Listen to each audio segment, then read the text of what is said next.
sa prestation de serment d'avocat, car en effet, un avocat doit respecter les lois, les institutions et la Constitution.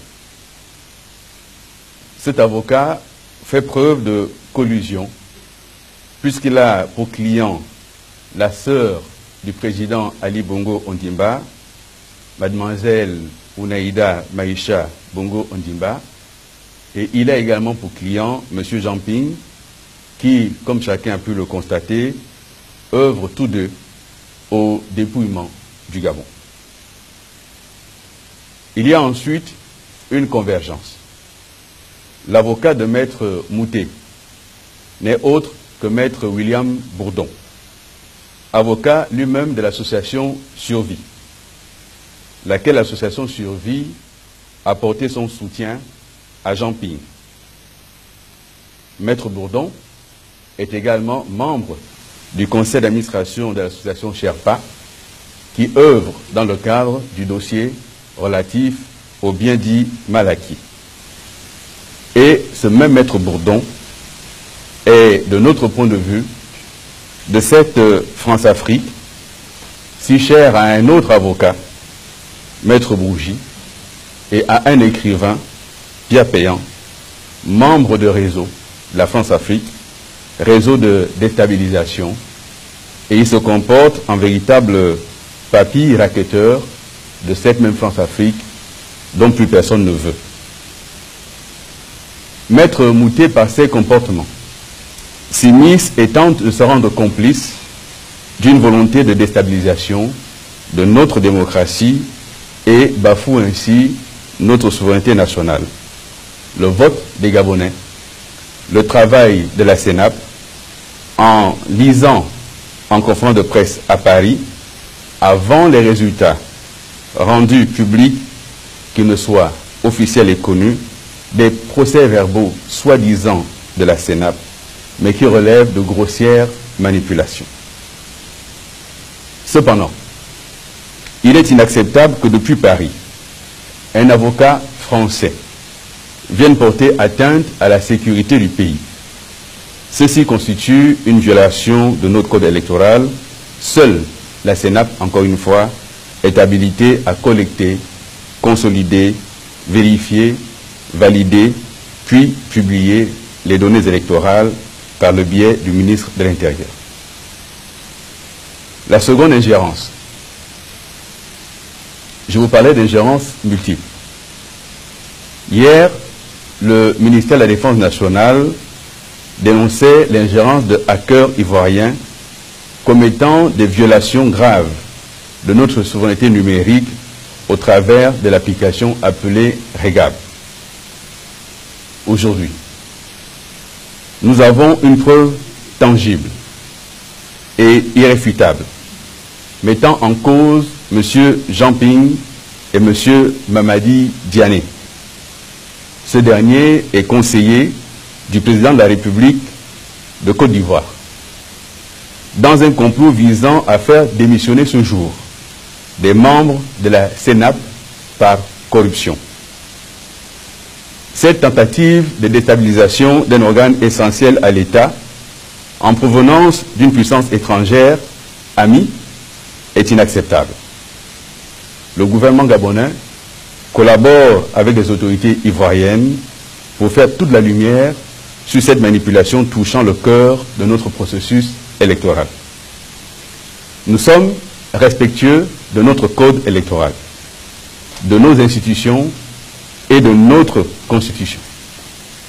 Cette tentative de faire démissionner des membres de la Commission électorale nationale autonome et permanente ne doit pas entacher le vote des Gabonais.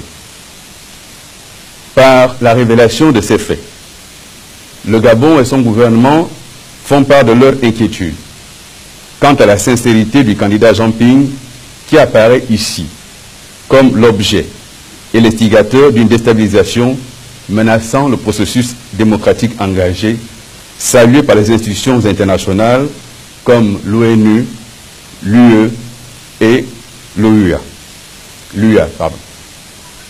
L'ingérence étrangère, où se retrouve le candidat Jean Ping montre bien son intention. Bafouer les droits élémentaires des Gabonais par tous les moyens, et il l'a dit, par tous les moyens, y compris le moyen de la corruption locale et de la corruption internationale. Par souci d'apaisement, par respect du processus électoral, par respect de la procédure judiciaire, après le rendu des résultats, nous transmettrons ces éléments remis aux autorités gabonaises, aux autorités judiciaires nationales et aux instances internationales. Merci de votre aimable attention. Je prends bien une ou deux questions, pas plus.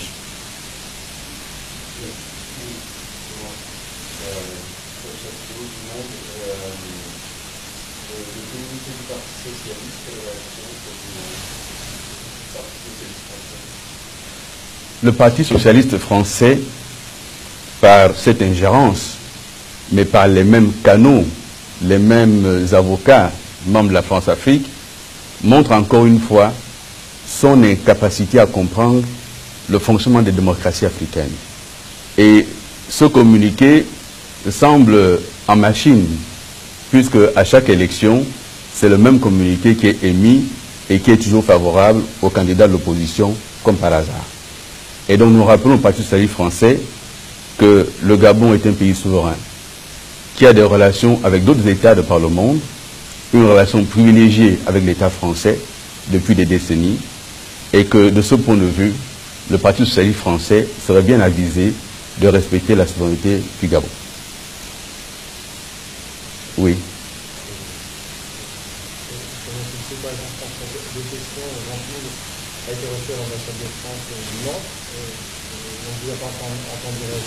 Une question de processus électoral, les gouvernements de notre province sont tenus de publier les résultats et quels sont les résultats dans le haut. Je ne commenterai pas de résultats avant la publication par la Sénat. Je pense que ces lignes, vous la connaissez depuis le début. Merci d'avoir essayé quand même. S'agissant de votre première question, nous n'avons pas à commenter les comportements de quelqu'un qui s'autoproclame président et qui court tout de suite auprès d'une ambassade de puissance étrangère. Et quelqu'un qui plus est à mener toute sa campagne sur la haine de l'étranger, la xénophobie, ça prouve bien qu'il recherche là un adoubement qu'il n'a pas obtenu. Deux dernières questions. Oui, monsieur. L'opposition a-t-il le pouvoir de tenter de statuer sur le Haut-Ogooué? Quelle est votre réponse à ces accusations? Je viens d'y répondre. Oui, dernière question.